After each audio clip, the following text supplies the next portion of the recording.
Manchester. So what I'm going to do is I'm going to have a little chat with our director, Alexis Tuttle. Alexis, thank you so much for joining us, especially after such a hot, it's humid in here after the rehearsal. What would you like to bring across? What would you like to bring out of the piece? Yes, it's the actual piece has been so beautifully written by Nikki Narat, and it's got a lot of facts in it because Ellen is from living history. She is someone that we can look at. If you go to the People's History Museum, you can find out everything about her there, which is just fantastic. But in this case, it's about taking those words that are really highly politically charged in her case, because she has a really strong political feel in her life. Definitely. Poverty to Parliament. I mean, what better road could she have walked on? It was kind of unheard of back then, wasn't it, really? And she was a female as well, and very, very unheard of.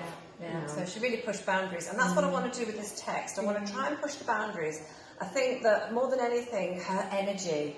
She was only a very short lady. She was only 4'10", I think. Yeah, that's right. And I think that energy from someone so kind of petite must have been quite a lot to grapple with in the day. You can imagine Parliament, and in strides this sort of 4 foot nothing. And it would have been quite something to reckon with. And I think that energy is the thing. I think she's a fireball, and I'd love to get that energy. And even though we are grappling with some really detailed statistics and things like that, they're very important things to know, because this woman, the things that she did, she got milk into schools.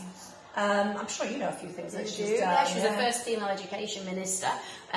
She wrote the Labour Party manifesto for 1945, which a lot of people don't know that. And I actually think that if she had been a man, the whole world would have known her. History's written by the survivors, Yeah. and those survivors can write it in any way they like. Yeah. And that is one of the biggest problems that we have, where whilst it's great to look at history and to celebrate history, the accuracy of history is always, as I said, written by those that won the war. Yeah. Or, and that's what influences whatever it is the topic that we're talking about. Yeah. So, Helen did die, I think, relatively young in life.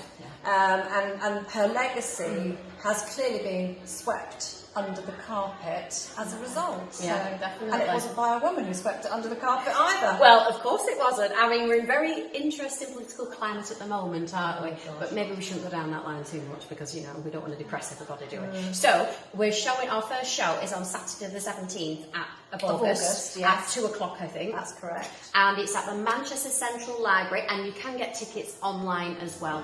Alexis, thank you so much for talking to me. And welcome to Titters on Tour. And today I'm with Mr. Simon Naylor here at Manchester Actors Platform. Hello. 53.2. How are you doing? Good, mate, good to see you. So this is temporary accommodation, Yes, is it? this is our temporary accommodation, so the arches, as you know, they've closed down and they're going to be developed at some point. So before we get the new theatre, which we would hope be early 2020, we've moved into here, which are 5 or 6 studio spaces, wheelchair accessible, which allow us to carry on classes, carry on rehearsals, and carry on supporting projects as a charity, because 53.2 is a charity. So Plenty of opportunities for the likes of me when I'm in town and need a little place to rest. Absolutely, yeah. There's the green room area, which you've seen, which has got workspaces in, plays you can come and read, sofas, Wi-Fi.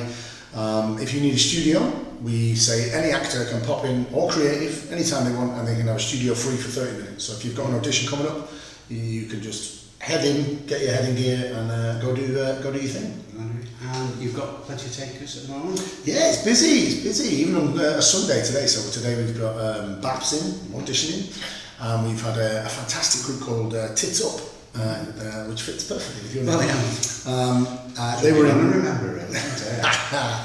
They're sharing stories. They're all breast cancer survivors. So they've been in as one of our supported projects, sharing their stories and workshopping the show. So even on a Sunday we're busy, which is great. It's good. Are we still after a bit of money for the new place? We are, yeah. There's, we've as I mentioned before when we came on the show, there's been an incredible amount of support from Manchester and our patrons and the people who visited the theatre. It's been amazing. We got about £11,000 and money is still coming in. It's still being donated. That money has not all been spent, but things like the planning permission and heritage statement, because the new building is a listed building, and acoustic things, all these things you don't think about. A lot of that money has been eaten up. In truth, to get the new premises up and running, we're looking at about 130 grand is what we need to find. But that's going to come from, we're in the process of writing funding applications, grant applications, looking at different corporate sponsors. We've got Tony Walsh on as a patron already. We've got another patron about to be announced, who's still a secret, but we're very excited about her, little secret. And then, we're speaking to some brilliant Manchester institutions who've managed to find funding for their projects, and then are set up, and the Warehouse project, for instance, and Sasha Lord and people like that have been really helpful in putting us in the right place and making connections. So, although it sounds like a lot of money, if you look at what the factory costs, we're asking for not a lot at all. Brilliant. Right. Well, thank you very much for your time. Always a pleasure. Yeah. Always a pleasure. See you soon. See you soon.